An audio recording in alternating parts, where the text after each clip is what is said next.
Good morning. It's Sharon Jameson. Good morning. Happy Saturday. I'm going to wait and see if people can join me because let's talk about our relationships. Because this virus, this pandemic is affecting every aspect of our life. And one of the things that is affecting is our relationships. Hey, Dr. Talisha, how are you? Good morning. I'm going to share to the Dare to Soar Higher page. And if you have a moment, if you can share, and let me share to my professional page.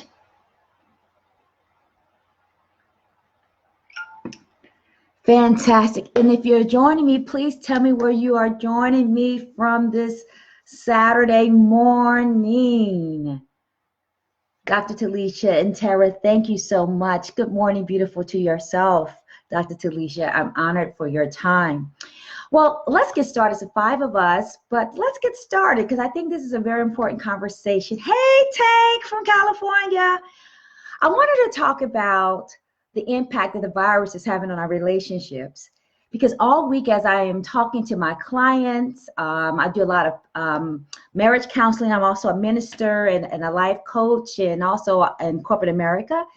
And I'm noticing some things that are happening to relationships that are normal, that I want us to talk about. Because what I find is that people, when there's disruption, it causes a lot of emotional disruption. So let's talk about it. The first relationship that might be being affected is the one with your boo. And some of us have relationships, some of us have partnerships, some of us have situationships, whatever the arrangement is. I want to say that oftentimes our relationships, when there's disruption, it disrupts the rhythm of our relationship. Every relationship has a rhythm. Every relationship has a rhythm. We get up, we get dressed, we take the kids to school, we come home, we go to bed. Every relationship has a rhythm. And rhythms are based on our habits. The challenge is when there is disruption in our rhythm, our habits, we have problems. I want somebody to write this down. Hey, Lois and Lisa. Oh, Aunt Lois and Lisa. Habits hide what's really happening. I want somebody to write that down. Habits hide what's really happening. Because what happens in our relationships, we get on autopilot. Hey, Reverend Michaela, we get on autopilot. And that's why when there's a disruption, for example, when our kids go to college, some relationship people get divorced, even though they've been married 20, 30 years, because habits hide what's really happening. And in these challenging times in our relationships, hey, Brenda, there are three things that our habits are hiding. One, sometimes our habits are hiding that we're not happy. Some of us been in relationships where we're not in love, we are alone. But we have been alone for so long, and we have been in this rhythm with this person that we're not in love anymore. And we didn't know it because we were in a habit. We were in sync. The second thing that habits hide is that you are hurting. Hey, Sonia, that you are hurting. And some of us have wounds in our relationships because we never fix what was broken.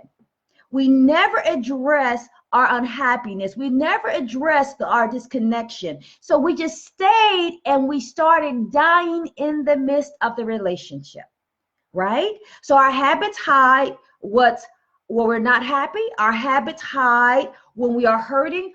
Our habits hide when we are not, when the relationship is not healthy. Why? Because we get an autopilot, we get busy, and so we're so busy that we're not paying attention. It's kind of like our heart. Our hearts are automatic. They beat, beat, beat, beat. We don't pay attention to our hearts. They just beat until they stop beating, until we get in trouble. The same what happens with our relationships. We just keep doing what we're doing. We don't question it. We don't analyze it. We just do it. And then one day we look at the couch and like, who are you? And why am I with you? And I don't like you. And it happens all the time.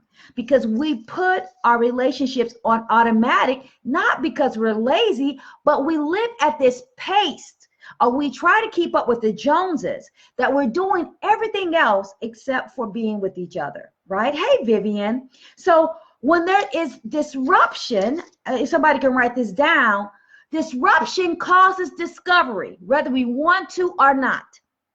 When something changes, when there's a variable changes, hey, Shanisha, when anything changes, disruption causes discovery. And sometimes what we discover is that we might be in love, but we're not in like, or we might be in something that's familiar, but it's no longer friendship, or we feel like we are too disconnected to stay devoted, because we have outgrown the relationship because we didn't do, or we were not paying attention. And so now we're strangers. Hey, Priscilla, we're strangers. One of the things we have to remember is that just because we are physically in sync does not mean that we are emotionally aligned. I'm going to say that again. Just because you are physically synced, you get up at the same time, you eat at the same time, we take the kids at the same time, we do at the same time. Just because we are physically in sync does not mean that we are emotionally and spiritually aligned. Thank you so much for writing that down, Dr. Talisha and Reverend Michaela. If somebody can write that down, it's really, really important. So we got to think about, are we in this habit? Yes, convenience is a habit. Arrangements is a habit. Our relationships are just a habit. Remember, habits are anything that you do consistently without thinking. So when we get in relationships, we get in a sync, and it's a habit. So that's the first thing. We get into habits. Habits hide what's happening, right? The second thing, what happens is that when we recognize that we're in a habit, and you recognize that you don't like the person that you're sleeping with or kissing or somebody who's at the dinner table. Hey, Sean, thanks for joining me. We realize that there are gaps, right? Here's the second thing, gaps. Now, when there's a gap, we have to make a critical decision. Do we let criticism fill in the gap, or do we allow curiosity to fill in the gap? Something's going to fill in the gap, right? And so the question is, in this gap, when I'm realizing I don't know if I like you anymore, or I don't like me with you anymore, I don't like us together as a relationship anymore, what's in that gap? Are we going to be courageous enough and compassionate enough to get curious about who we are and who we are married to? Or do we become cynical and we criticize the person? Now, I want somebody to write this down. Hey, Jacqueline, a warm hand is always better than a hot tongue. A warm hand is better than a hot tongue. What does that mean? Are we going to sit here and try to communicate and talk with each other? Or are we just going to throw darts at each other, verbal darts at each other? Are we going to listen to each other? But what we have to understand about listening, hearing is an ability, listening is a skill. Again, hearing is an ability. Can I hear you or not? It's like seeing. Listening is a skill. And many times we have never learned how to listen because listening is not something that was honored in our culture. We see that the politicians don't listen to each other, churches don't listen to each other, our parents don't listen to their kids. Nobody is listening. And so we, instead of giving somebody, extending a warm hand, we give a hot tongue and we tell people off, and versus informing people. So in this sense, when you're with this person that you may not like anymore, you don't even know anymore, you have to ask yourself, will you allow this gap to stay a gap? Or will you allow this gap to become a gift? Hey, Mike, and the gap can become a gift when you look at the gap between who you are in your relation and what you thought it was, and you ask yourself, will I look at this gap from a place of courage, compassion, and curiosity, or will I look at this gap from a place of cynicism and criticism? And that's why we have to think about it. Yes, the virus interrupts. Yeah, so we want to kind of think about that. So after we look at this gap. Here's the third thing I want you to remember. Reflection all requires reintroduction. Hey, Felicia, if somebody can write that down for me. Reflection requires reintroduction. What does that mean? When you start reflecting about who you are and what you need, you might have to reintroduce yourself to the person that you're with. That's the person that you're in love with, the person that you're married with. Because what happens is you can't have a new revelation cannot exist in an old reality. And many times we're with people that they're giving us what we used to need. They're loving us how we used to be wanted to be loved. They are making love to us that in ways that used to make us feel good, right? And we have outgrown because we have changed. Now the person might not know that you changed because you were again in this habit. So, but now that there's a gap, the question is, as you are reflecting, there has to be a reintroduction. I might have to say, you know what, Mike, this is the new Sharon. That was the old Sharon, but this is the new Sharon. This is the new Michaela, Reverend Michaela. This is the new Dr. Talisha. Because if not, the gap will stay a gap. Now, I'm not saying that you have to stay with that person, right? I'm not saying that, because sometimes we have to realize that our journey has ended with a person. But the question is, I might have to reintroduce you. I might have to reintroduce who I am, because you don't know this person, right? Because we never was talking. Now, here's another thing.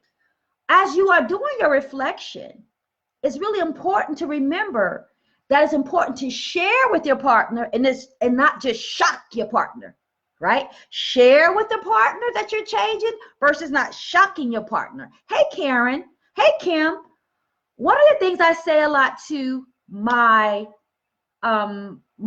couples, just because you can doesn't mean that you should.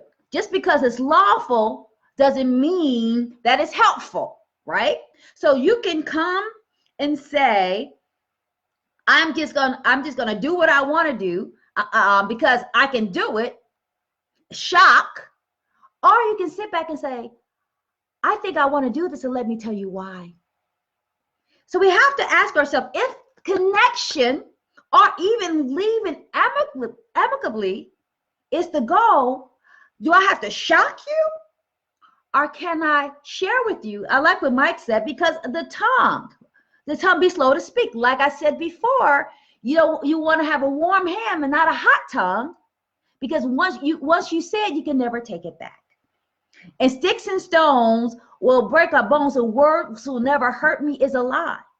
Words hurt longer and linger longer than the sticks and the stones. Hey, Nicole. So I want to make sure that we understand in our relationships, when we're this virus, we're spending time together. We're spending more time together with our partners than we've ever spent before. And you might have to reintroduce to them who you are. They don't know this you, right? Because you've been busy. And it's so important to remember, you have to, hey, Linda, the reflection requires reintroduction. The third thing I want to say is that after we are going through this reflection and reintroduction period, hey, Angela, thank you for writing that, Lisa. It's important to understand that construction only happens after destruction. Construction happens after destruction. Why is that important? We have to understand, when you realize and meet your new partner, even though you've been married to him for 20 years, what used to work won't work anymore. Again, a new revelation cannot exist in our old reality. That means that the structure of your relationship may need to shift. You might have to burn down that old structure and build something new. because the structure changes when there's a change in a variable that changes. For example, you have a kid, your relationship has to shift. Somebody lose their job, the relationship has to shift. Hey, Tamara, somebody goes back to school, the relationship has to shift. Somebody loses weight, the relationship has to shift. Somebody starts, has a new aha moment, the relationship has to shift. Construction has to come to destruction, but you have to destroy what's not working. And what happens is we keep trying to build on quicksand versus build on a firm foundation. And the firm foundation is not what you used to do. Just because you have to do what's hard does not mean that it's wrong.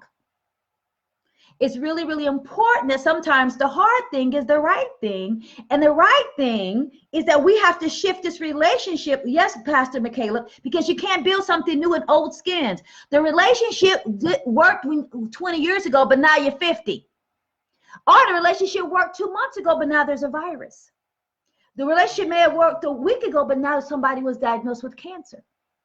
A new reality shifts. And if we can't shift, you cannot build the relationship. Listen, you cannot bring horse and buggy skills in a technological age. But that's what we're trying to do. We're trying to go get some horse and buggy skills. And we're in this technological age. And we wonder why, yes, you can't put tape on it, especially when you need something different. Hey, Rena. So I wanted to say that this construction, the structure of your relationship has to change when the variable changes. And guess what? The structure will have to keep changing. Why? Because you're changing. The last thing I want to say is this.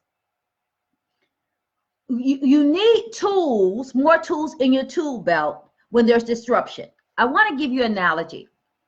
If we were building something, if you came to a building site or a construction site, if everybody had hammers and nails, you're like, how are you going to build with hammers and nails? People at a construction site have a variety of tools. It's the same with our relationships. Sometimes we're trying to build and rebuild a relationship with a hammer and a tool. And we need more skills. We need more tools. You might need to learn how to compromise and negotiate and to be more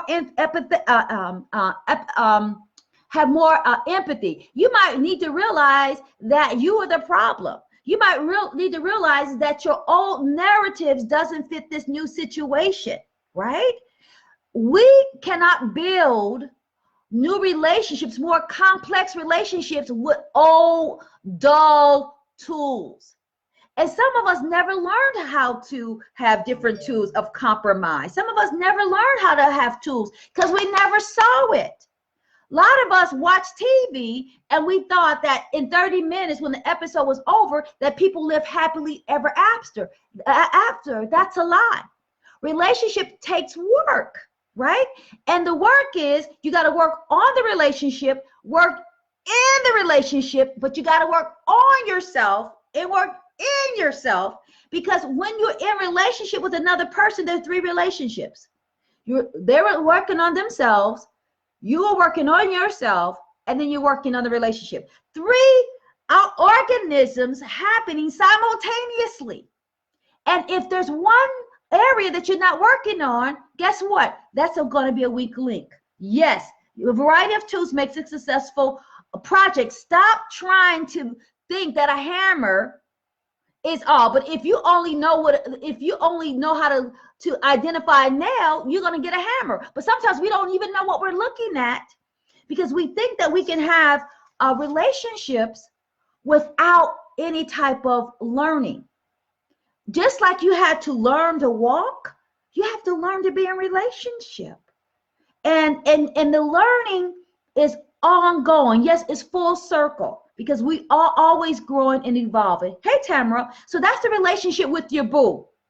The second thing I want you to realize is that if this virus is changing not only the relationship with your boo, it's changing your relationship with yourself. Here's the second B, we are in the process of becoming. Hey, Tamara. I love what Bishop Carlton said. He said, we're not in trouble, we are in transition, right? That's just a perspective, right? There are a lot of the calamity and crisis is all around us. So we have to ask ourselves, are we going to stay in crisis or in creation? Are we going to stay in dying or dawning? And so it's okay to not be okay.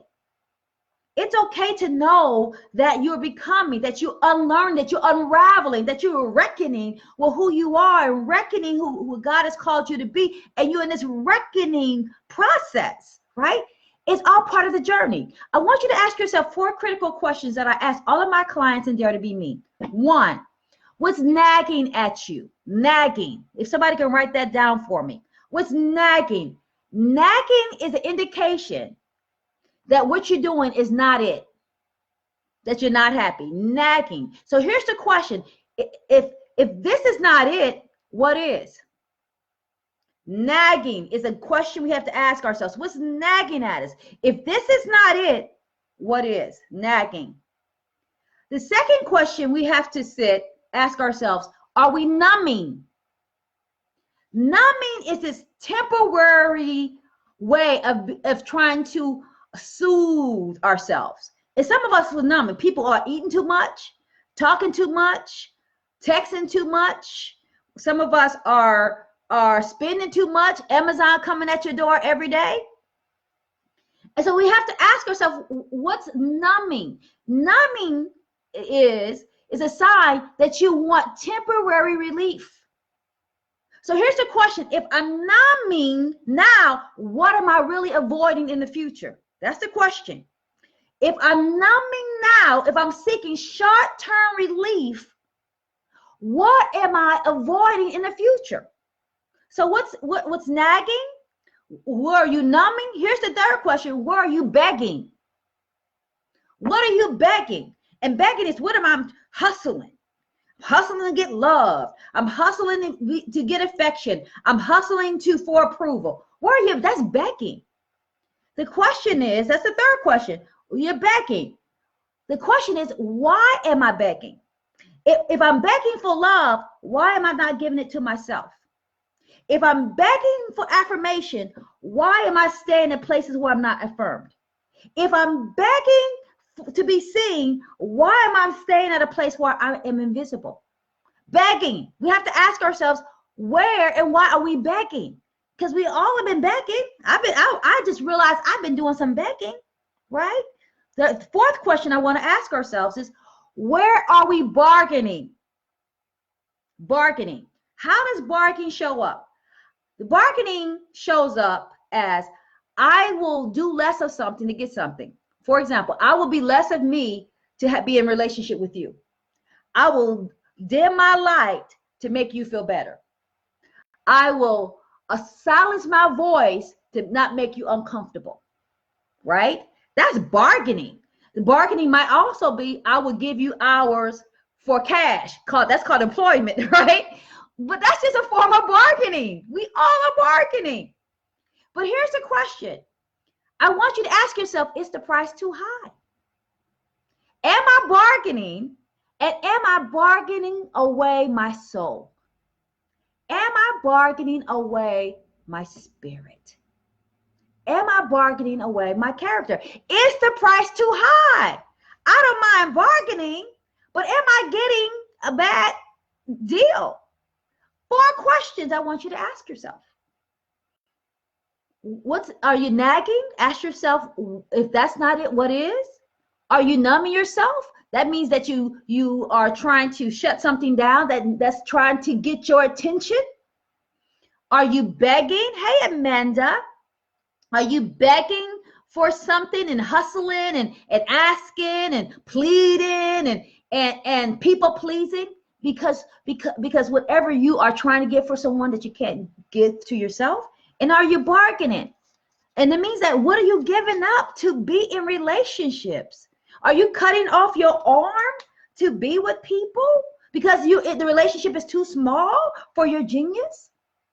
Are you at a job that the job is too small for your creativity and your giftedness? Where are you bargaining? And what it's doing. Now here I want you to understand, well, as you are asking yourself about becoming, I want you to understand it might be uncomfortable to tell the truth, but it's better to have an uncomfortable truth versus a comfortable lie. I'm gonna say it again. It's better to live, to be aware, to accept the uncomfortable truth versus to live a comfortable lie. And some of us are living some lies. I realize I'm living a few lies myself. Hey, Robert and Stacy. Hey, Derek. The third thing that we are in bad relationships with ourselves, are not bad. We have to analyze a relationship with ourselves. Is, are we having healthy boundaries? Right? Now, we all are clear about boundaries with other people. I'm not talking about that. I'm talking about, do you have to put some boundaries on you having some boundaries around your bad, negative personas? Hey, Radina. Because if we're going to have boundaries, we want to have boundaries to keep things away. Some of us need to keep away our bad personas. In this time of this virus, maybe it's time for us to take off our social mask and our social costumes and all these personas. Maybe we need to put boundaries on those personas so we can see who we really are. Some of us need to take off our wigs and take off our lashes and take off these labels and take off our credentials and look in the mirror to see who we are. Because we have been playing roles so long, we might need to reintroduce ourselves to ourselves. So yes, we need to put boundaries on toxic people, but maybe we need to put boundaries on our toxic personas that have us living lives.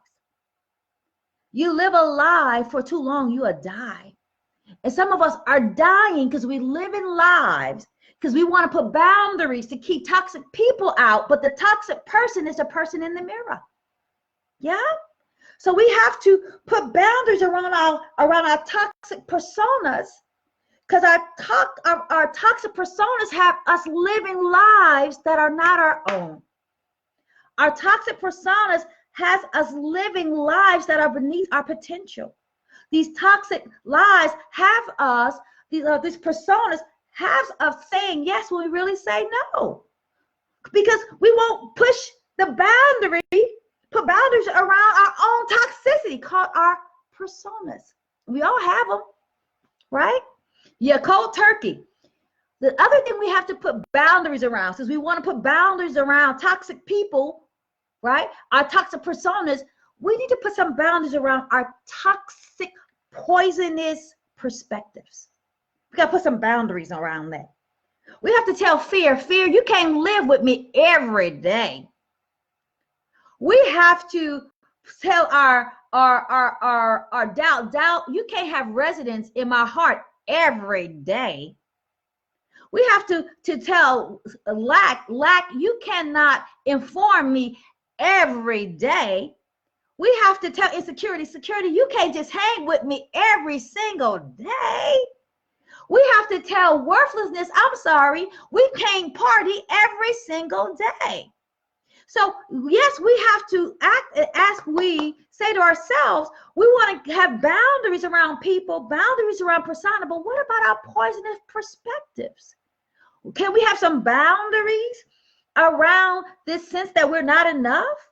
Can we have some boundaries around these poisonous perspectives that try to make you feel that you're inadequate? What if we taught inadequacy, I'm sorry, we can't hang out today. It doesn't, you can't play with me today, sense of worthlessness. What if we do that? And then if that will be the only way that we can be who we are, boundaries. We want to put boundaries around everybody else who get on our nerves. What if your perspectives are the things that are getting on your nerves?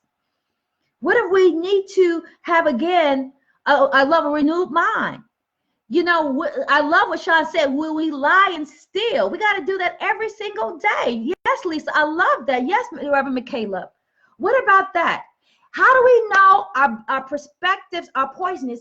We have to feel them in our body. You know when something doesn't feel right. Maybe your mind wants to rationalize, and rationalize means rational lies. You're telling yourself some rational lies. That's all rational lies means. But feeling our hearts and our spirits and our bodies will tell you when something is off. This doesn't feel right. Even if you can't articulate it, your body is telling you messages all of the time. Yeah. So that's the thing. Yes, not today, Stacy, not today.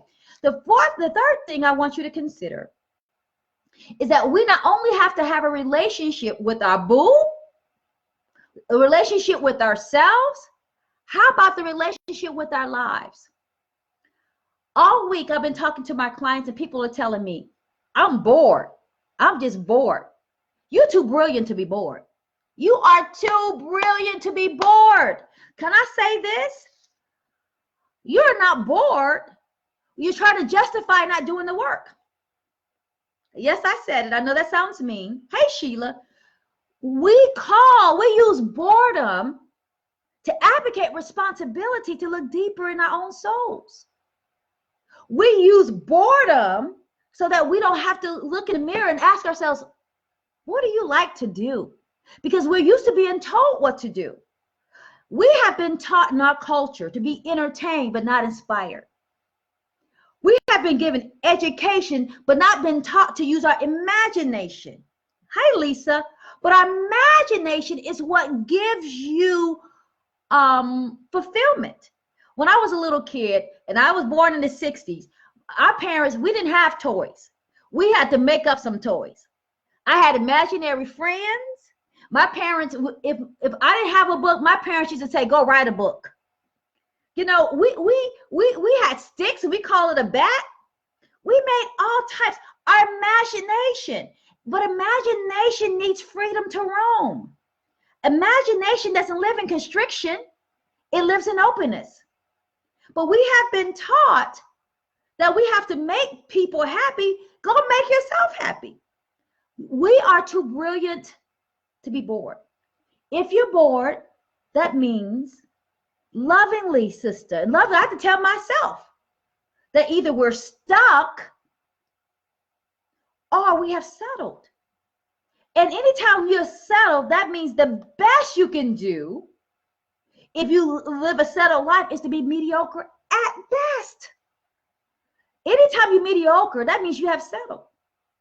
Because none of us were made to be, we were not born to be mediocre. All of us were born to be exceptional and extraordinary. All of us have a gift that only we can do. We can be complacent, but complacent is yes, convenient is mediocrity. So I want us to ask ourselves, you're too brilliant to be bored. That means that, are you using boredom as an excuse and a justification to be less than God has created you to be? Are you saying I'm bored as a scapegoat not to do your work? Are you saying you're bored so that people can placate you versus hold you responsible for doing what you have been called to do? Are you saying that you're bored because you want to pass? You can't bypass your life, because if you do, you stop living. Yeah? So I want us to talk, really think about, you're not bored, you just don't know what to do. So in this virus time, that means that we have to sit down and ask ourselves a couple of questions. 1, what excites me? 2, what ignites me? What gets you going? 3, what delights me? 4, what fights me? What gets on my reserve nerve, right? What delights me? What excites me? What ignites me? And what fights me? If you can answer those questions, those 4 questions will keep you from being bored.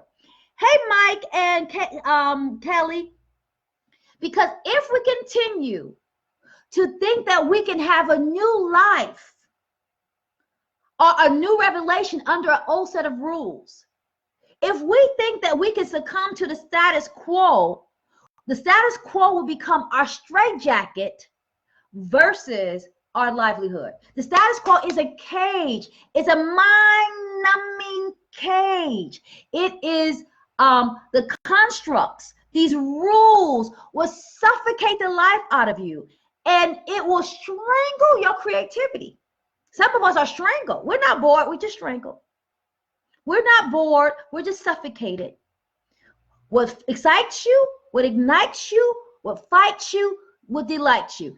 Those 4 questions will keep you on board for the next 50 years, because you will never get to the bottom, because you are a very layered person. You're a very complex person. God created you to be complex. You're not simple. We might act like we're simple or simple-minded, but we're complex. The 5th thing before I let you go is how we relate to others, our relationship with others.